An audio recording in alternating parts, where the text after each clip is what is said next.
سابقہ حکومت کے دوران کہ بھائی یہ عوام پہ ظلم کی انتہا ہے، موجودہ حکومت نے پیٹرول بم گرا دیا ہے اور یہ حکم ناکام ہے، اور جو بھی وہ ٹویٹ میں اس وقت کہہ سکتے تھے، ظاہر حزب اختلاف میں تھے، ان کا حق بھی بنتا تھا، چلیں بات رفع دفع ہو گئی۔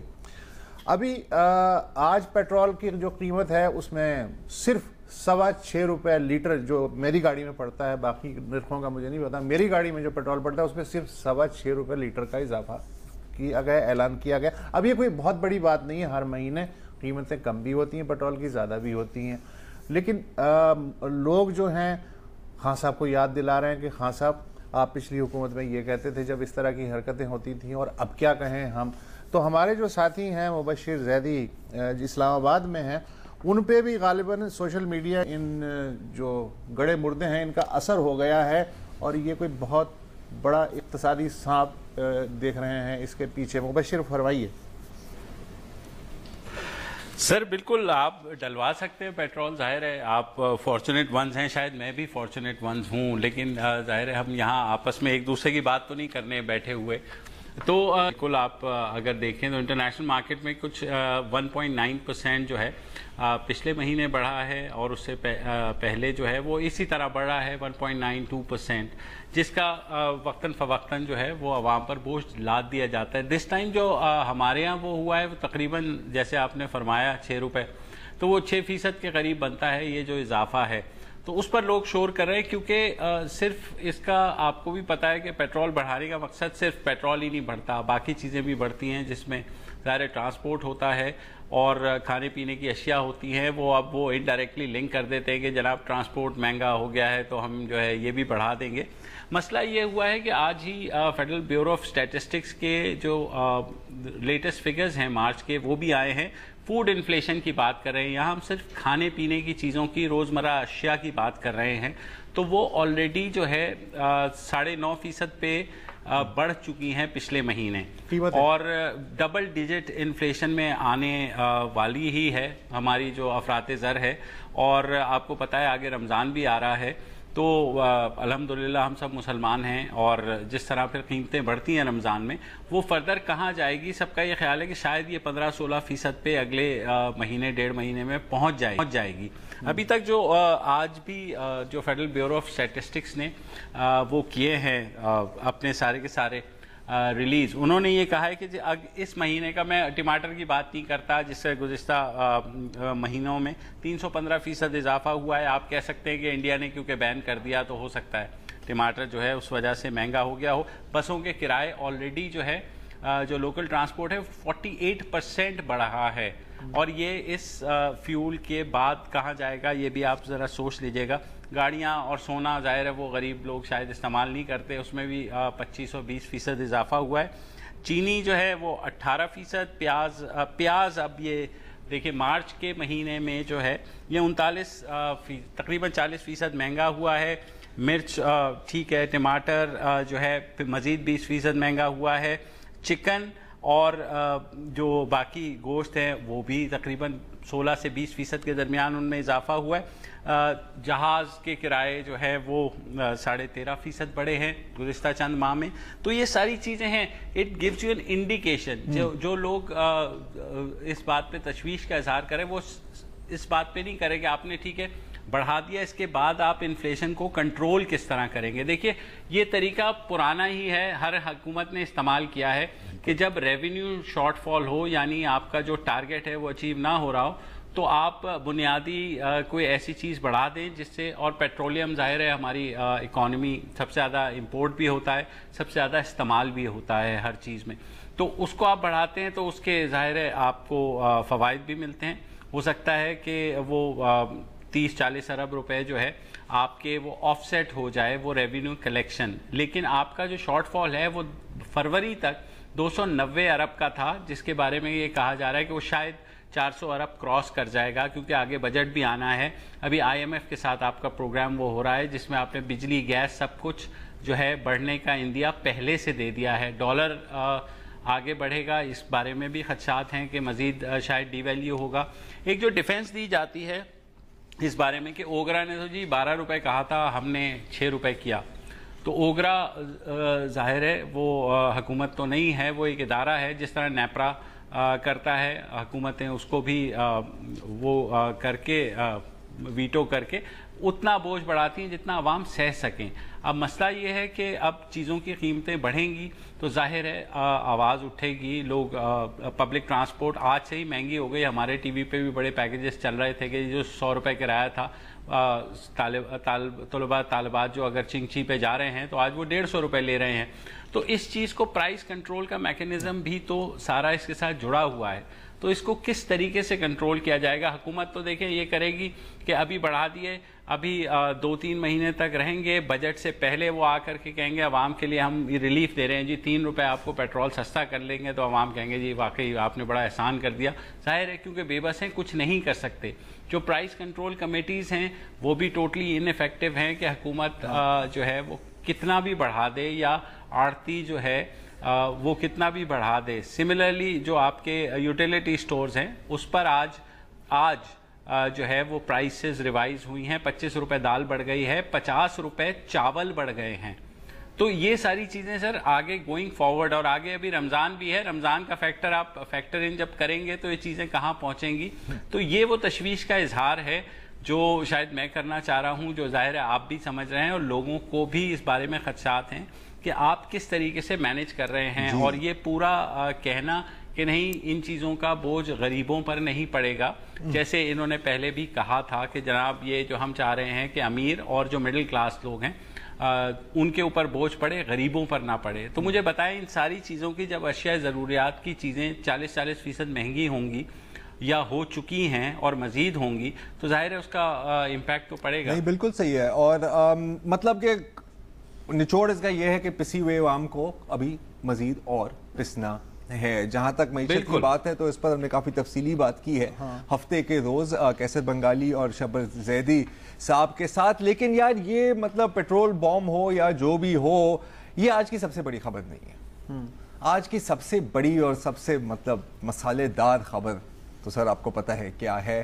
شاہ محمود قریشی ورسز جہانگیر ترین۔ یہ کیا ہو رہا ہے یار؟ یہ کیا ہو رہا ہے؟ یہ ہو رہا ہے کہ ہر ٹی وی چینل جو ہے اس کو تو پیٹرول یاد نہیں ہے، ہمارے مبشر بھائی کے علاوہ سب کو جو ہے شاہ محمود قریشی نے جو بم پھوڑا ہے۔ اچھا اس میں بھی تم کوئی سازش کی تھیوری ویری ڈھونڈو گے کہ یہ جو پیٹرول کی قیمتیں ہیں ان کا پہ جو ری ایکشن ہے اس کو روکنے کے لیے بچوں کی توجہ جو ہے وہ شاہ محمود قریشی کے بیان کی طرف کر دی ہے؟ یہ پھیلی ہوئی ہے، یہ تھیوری یہ پھیلی ہوئی ہے تھیوری۔ یہ موجود ہے، مطلب آپ یہ دیکھیے کہ جو ہے جہانگیر ترین صاحب اس والے تو نہیں بیٹھے تھے نا، اس والی ابھی جو کیبنٹ میٹنگ ہوئی اس میں تو نہیں بیٹھے تھے، وہ تو پچھلی جو کابینہ کی میٹنگ ہوئی تھی اس میں بیٹھے تھے۔ اس وقت جب وہ بیٹھے تھے تو شاہ محمود قریشی صاحب نے اس وقت کیوں نہیں اعتراض کیا؟ انہوں نے اعتراض اب یہ کیا کہ کیونکہ ان کے بیٹھنے سے مریم اورنگزیب کو موقع مل گیا کہ وہ پریس کانفرنس کریں کہ جناب، تو اس وجہ سے آپ کا خیال ہے یہ پیٹرول کی قیمت سے اس کا تعلق ہے؟ پوری تھیوری پیش کرنے دیں۔ میرا بالکل ہے کہ جو کریٹیسزم آنا ہے تو لوگوں کو ہم ہمیشہ ایک نئی ٹرک کی بتی کے پیچھے لگا دیتے ہیں، تو یہ بھی وہی ہے۔ آپ کو یاد ہوگا ماضی میں فواد چودھری بمقابلہ نعیم الحق بمقابلہ جو ہے اور پی ٹی وی چیئرمین کے اوپر سارا کچھ یہ ہوتا رہا، پبلکلی ایک دوسرے کو انہوں نے کہا، لیکن میرے خیال میں پرائم منسٹر عمران خان صاحب کو بھی یہ چیزیں پسند ہیں۔ مبشر یہ لوگ اتنے انٹیلیجنٹ ہو گئے یا کہ سر انٹیلیجنٹ نہیں ہوئے، لیکن کوشش تو کرتے ہیں نا انٹیلیجنٹ بننے کی۔ دیکھیے اس کا کیا سارے کا سارا اثر ہوا ہے۔ خان صاحب خاموش ہیں، ٹھیک ہے، ان کے لیے موجیں لگی ہوئی ہیں کیونکہ ان کے وزیر مل رہے ہیں، ہم لوگوں کو بھی چسکے والی خبر مل رہی ہے، تو ہم کیوں لوگوں کے اوپر جو ہے جو مشکلات آئی ہیں اس کا ذکر کریں گے؟ ہم تو یہ ذکر کریں گے، ہمارے تو پروگرام بھی یہی ہوں گے کہ جناب یہ دیکھیے یہ دو وزیروں کے درمیان آگے کیا ہوگا، اور اندر کی کہانی میں آپ کو بتاتا ہوں۔ یہ سر یہ چیزیں بہت پرانی ہو چکی ہیں، ماضی میں بھی حکومتوں نے ٹرائی کر لی ہیں، اس دفعہ بھی کر رہے ہیں۔ مجھے بتائیں، اچھا آپ بتائیں، آپ کے خیال میں کچھ اس سے نکلنے والا ہے اس سارے قضیے سے؟ نکلنے والی کی بات نہیں ہے۔ میں تھوڑی سی آپ کے ساتھ میں تھوڑا سا ڈس ایگری کروں گا 2-3 پوائنٹس پر، اور آپ دیکھتے ہیں کہ مطلب میں زیادہ کروں، لاجک آپ نے زیادہ کرنا ہے، آپ زیادہ کریں، میں تو آپ کو جج ٹھہرا رہا تھا یہاں پر، لیکن بہرحال آپ بھی فریق ہیں۔ دیکھیں آپ نے اگزامپل دیا نعیم الحق کا، اگر نعیم الحق سے یہ بیان آتا تو میں آپ کی جہانگیر ترین کون ہوتا ہے وغیرہ وغیرہ، تو میں اس کو تھوڑا ماننے کے لیے تیار ہوتا آپ کی تھیوری کو.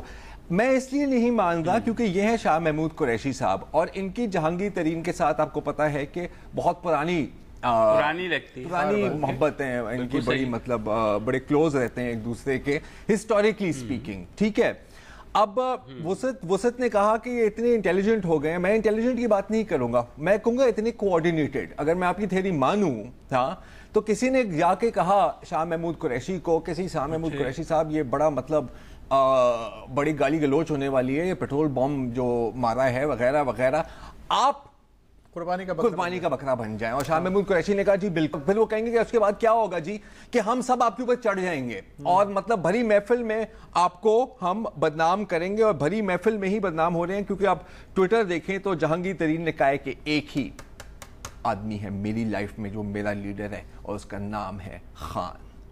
ٹھیک ہے، پھر آ جاتے ہیں فیصل واڈا صاحب، وہ بھی کہتے ہیں کہ جی جہانگیر ترین ہمارا سینئر کولیگ ہے سر، کوئی نہیں ڈکٹیٹ کر سکتا، صرف ایک ہی وزیر اعظم ہے اور اس کا بھی نام ہے عمران خان.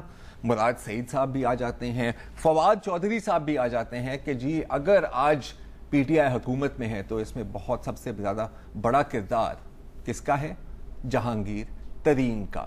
اور پھر ایک اور پوائنٹ، کہنا کیا چاہ رہے ہیں آپ؟ نہیں میں کیا مطلب کیا کہنا چاہ رہا ہوں، میں ایک بریک لے لیتے ہیں، اس کے بعد میں کہہ دوں کہ میں بتا دوں آپ کو میں کیا. بریک میں سوچ لیجئے. بریک میں سوچ لیتا ہوں. بریک میں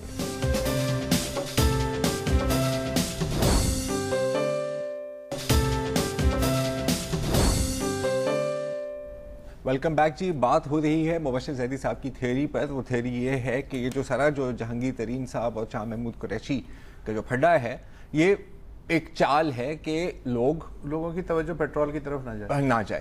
اچھا مبشر، میں اپنی آرگیومنٹ کمپلیٹ کرتا ہوں. یہ مجھے بہت مشکل لگ رہا ہے کہ شاہ محمود قریشی صاحب کو کنونس کیا جائے کہ سر آپ آگے آئیں اور پھر ہم سب آپ پہ پتھر ماریں گے. اچھا پتھر بھی کیسے مار رہے ہیں؟ عمران خان کا نام لے کے کہ جی یہ توہین عمران خان صاحب ہی تو کہتے ہیں کہ جی جہانگیر ترین صاحب شامل ہوں. تو اگر آپ جہانگیر ترین کو اپوز کر رہے ہیں مطلب کہ آپ عمران کو اپوز کر رہے ہیں. اور آخری میرا جو لاجیکل پوائنٹ ہے، آپ نے جو شروع میں کہا تھا کہ شاہ محمود قریشی صاحب نے یہ پہلے کیوں نہیں بات کی، تو اس بات پر غور کریں کہ انہوں نے کوئی اٹھتے کے ساتھ خود یہ بات نہیں کی. ایک باقاعدہ سوال پوچھا گیا تھا پریس کانفرنس میں جس کے جواب میں یہ بات سامنے آئی ہے. وسط صاحب آپ کی میرے بھی مختصراً یہ ہے کہ لاہور ہائی کورٹ نے پچھلے سال اکتوبر میں ایک پٹیشن منظور کی، کوئی چودھری شعیب سلیم ایڈوکیٹ تھے ان کی، اور اس کے بعد پھر وفاقی حکومت کو نوٹس جاری کیا گیا جس میں جہانگیر ترین کے نااہل ہونے کے باوجود سرکاری اجلاسوں کی صدارت کو چیلنج کیا گیا تھا. تو یہ زیر غور ہے لاہور ہائی کورٹ میں پچھلے اکتوبر سے یہ کیس. اچھا، شاہ محمود قریشی نے جو ہے بظاہر تو بڑی مناسب باتیں کی ہیں کہ جی اگر آپ عدالت سے نااہل ہو گئے تو پھر آپ کو سرکاری اجلاسوں پہ نہیں ہونا چاہیے، ورنہ پھر مخالفین جو ہیں وہ آپ کی جو ہے بات کا بتنگڑ بنائیں گے اور ہمارے خلاف پروپیگنڈا اور مضبوط ہوگا. لیکن یہاں میں جہانگیر ترین کے ساتھ ہوں. اچھا ہاں، وہ میں اس لیے ہے کہ آپ کو یاد ہوگا جسٹس وحیدی الدین صاحب ایک صاحب تھے پی ٹی آئی میں شروع کے دنوں میں ہیں، انہیں الیکشن کمشنر بنایا گیا تھا پی ٹی آئی کے انٹرنل الیکشن کا، اور انہوں نے کس بات پہ استعفیٰ دیا تھا کہ جی ووٹوں کی خرید و فروخت ہوئی ہے اور جہانگیر ترین کا انہوں نے نام لیا تھا یس جو پارٹی سیکریٹری کے یہ جو ہیں اس کام میں ہیں. اس کے بعد کیا ہوا، جسٹس وجیہ الدین چلے گئے، جہانگیر ترین نہیں گئے. ٹھیک ہے، ون اس کا مطلب ہے کہ زیادہ تر جو پارٹی کے اندر ہے وہ جہانگیر بھائی کے ساتھ ہیں لوگ. نظر بھی آ رہا ہے. ہاں، دوسرا یہ ہے کہ جہانگیر ترین کے پاس گاڑی ہے، بنگلہ ہے، پیسہ ہے، جہاز ہے. شاہ صاحب آپ کے پاس کیا ہے؟ اب آپ کہیں گے میرے پاس ماں ہے، ٹھیک ہے کہہ سکتا ہے، لیکن سیاست میں یہ نہیں چلتا. جہانگیر ترین صاحب ہر ٹویٹ جو آپ نے پڑھا ہے زرار صاحب، اس میں یہ ہر جو ٹویٹ کرنے والا ہے فواد چودھری ہو، فیصل واڈا ہو، پرویز خٹک ہے. کیا کہہ رہے ہیں؟ ترین تیرے جان جو وہ ہیں خدمات وہ بے مثال ہیں، اور یہ خان کا فیصلہ ہے، اور جو خان کے فیصلے جو کیا ترین سے ٹکرائے گا وہ پاش پاش ہو جائے گا۔ جہانگیر ترین صاحب کو جب سزا ہوئی تھی اور جب یہ حکومت بھی آئی تھی تو جہانگیر ترین صاحب نے کہا تھا بس میرا کام ختم ہو گیا، میں نے بہت سپورٹ کر لی، لیکن اب کیونکہ میں الیکٹڈ نہیں ہوں تو لیٹس خان صاحب کو بہت بہت مبارک ہو، آئی ول بی سپورٹنگ، ان کو کرتا رہوں گا لیکن ایکٹیولی پارٹیسپیٹ نہیں کروں گا چیزوں کے اوپر۔ تو وہ ایک چیز، وہ تو ان کا اپنے پبلک سٹیٹمنٹ تھا نا، اس کے بعد ظاہر ہے خان صاحب نے بلایا ہوگا ان کو یہ تو ایسے کیبنٹ کی میٹنگ کے اندر کہ چلو ہم چلتے ہیں، اور دیکھیں نہیں آپ کیسے جا سکتے ہو، وہ لیکن نہیں مبشر، یہ جو ابھی آپ نے کہا تھا نا کہ یار آپ میرے پوائنٹ پر آ گئے ہیں، وسعت کی جو بات ہے، اور پھر آپ نے اے ٹی ایم کا بھی ذکر کیا، آئی ڈونٹ اگری، میں کہ ایسی کوئی بات نہیں ہے، لیکن اس سے یہ کیسے ثابت ہوتا ہے کہ یہ ڈرامہ ہے؟ مطلب آپ نے تو یہی کہا ہے نا کہ یار شاید اس کی جہانگیر ترین میں یہ دیکھو ڈرامہ، دیکھو کنٹروورسی جنریٹ ہوتی ہے، دیکھو لوگ بھی تو آئی تھی، تو اس کو بات کو آپ اپنی تھیوری کے ساتھ کیسے جوڑ رہے ہیں؟ مجھے سمجھ جواب تو دینا۔ دیکھو میں صرف دیکھو بھائی، جہاں پہ ظاہر ہے ایک ایگزسٹنگ کرسی ہوتی ہے، ایک بیک گراؤنڈ ہوتا ہے، اسی چیز کو تھوڑی سی ہوا دی جاتی ہے تاکہ لوگ یہ سمجھے، کیونکہ جناب بالکل ایک بیک گراؤنڈ تھا، جس طرح فواد چودھری اور نعیم الحق کا ہمیشہ کہتے تھے کہ یار کون ہے اصل تے وڈا سپوکسمن خان صاحب کا نا، تو اسی طریقے سے یہ کنٹروورسی پہلے کی چل رہی تھی، انتخابات سے پہلے بھی چل رہی تھی، اس پورے کھیل میں ہم دنیا بھر کی باتیں کر رہے ہیں، لیکن اس سوال پہ کوئی نہیں آ رہا کہ کیا یہ اخلاقی اعتبار سے درست بات ہے کہ جسے تا حیات سپریم کورٹ نے نااہل قرار دیا ہے وہ سرکاری اجلاسوں میں شریک ہو، اور سرکاری اجلاسوں کے منٹس میں بھی اس کا نام آئے، اس کے بارے میں تو کوئی بات کر لے۔ سر اخلاقی باتوں پہ بات کرنے کا کوئی فائدہ ہوتا ہے سر؟ مطلب سر سیاست میں اخلاقیات ہوتی نہیں ہے نا، اور دوسرا یہ ہے کہ اگر دوسرا وہ بحیثیت کیبنٹ ممبر کے تو نہیں بیٹھے تھے، اچھا دیکھو وہ ایک الگ جب میاں نواز شریف کو وزیر اعظم کے طور پہ نااہل قرار دیا گیا تھا کسی بھی عہدے کے لیے تا حیات، تو اس کے بعد انہی عمران خان نے بیان دے کے ٹی بی کرا دی تھی کہ یہ دیکھو یہ ابھی تک صدر بنا بیٹھا ہے۔ بالکل، اور اس کے بعد ایک لیگل پروسیس ہوا، وہ اس چیز سے بھی فارغ ہوئے، ہے نا یار۔ پتہ ہے مبشر، اگین میرا جو سمپل اگر مین جو میرا لاجک ہے نا یار، کہ اتنی پلاننگ کے ساتھ آنا یار، اگر اتنی پلاننگ ہوتی تو پلاننگ نہیں ہے، دیکھو بھائی یہ پلاننگ نہیں ہے، ایسے لوگ ہر جماعت میں موجود ہوتے ہیں جو کہتے ہیں ڈائیورژن کے طور پہ آپ یہ کریں، تو ڈائیورژن نہیں، تو ڈائیورژن سپونٹینیسلی ہوئی ہے، ڈائیورژن سپونٹینیسلی ہوئی ہے کہ ایک دم مطلب شام ہاں تو نہیں ہو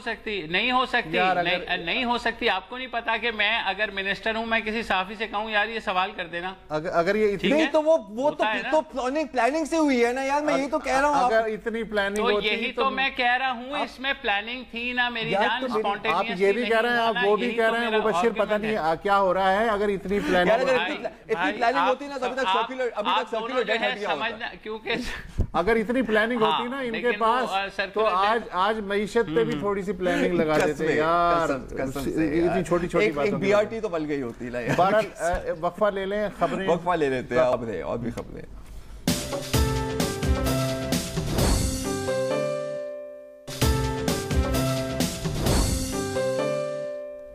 ویلکم بیک۔ اب سے تقریباً 1.25 مہینے پہلے 26 فروری کو تھانہ کھنہ اقبال ٹاؤن اسلام آباد میں ایک صاحب ہیں نوید اقبال، انہوں نے ایک درخواست دی کہ ان کی جو بیوی ہیں سائمہ وہ اغوا کی جا چکی ہیں۔ اس رپورٹ کو 1 مارچ کو ایف آئی آر میں تبدیل کیا گیا۔ ایف آئی آر کے مطابق سائمہ کو خالد ستی نام کے ایک شخص نے اغوا کیا تھا، یہ مسیحی ہیں، انہیں جبری طور پہ مذہب قبول کروا کے خالد ستی سے ان کا زبردستی نکاح ہو گیا تھا۔ اس کے بعد ظاہر ہے سول سوسائٹی نے چیخ و پکار کی، اسلام آباد میں مظاہرے وغیرہ ہوئے۔ نوید اقبال جو سائمہ کے شوہر ہیں، ان کے بقول جو تفتیشی افسر تھا آصف شاہ، اس نے ایک تو ایف آئی آر خود ڈکٹیٹ کروائی، اور پھر مجھ سے کہا کہ تمہاری بیوی اپنی مرضی سے بھاگی ہے، اب تم اپنے بچوں کی دیکھ بھال کرو اور اس معاملے کو یہیں پہ رہنے دو۔ لیکن ہاہاکار کی وجہ سے جو ایس ڈی ایم اسلام آباد تھے وسیم احمد خان، انہوں نے جوڈیشل انکوائری کروائی۔ ملزموں اور درخواست گزاروں کے بیانات کی روشنی میں انکوائری کمیشن اس نتیجے پہ پہنچا کہ سائمہ اقبال کو اغوا کر کے جبراً مذہب بدلوایا گیا ہے۔ نکاح خان محمد علی کے جس نے مبینہ طور پہ ایک وکیل کے دفتر میں یہ نکاح پڑھایا تھا، اس کا لائسنس منسوخ کر دیا گیا۔ نکاح خان کا تفتیشی افسر آصف شاہ کو معطل کر دیا گیا۔ انکوائری رپورٹ میں یہ بھی کہا گیا کہ قرآن کریم کی ایک آیت ہے لا اکراہ فی الدین، یعنی دین میں کوئی جبر نہیں، اور اس آیت کی روشنی میں یہ نکاح باطل ہے۔ سائمہ اقبال کی طرف سے جمع کرایا گیا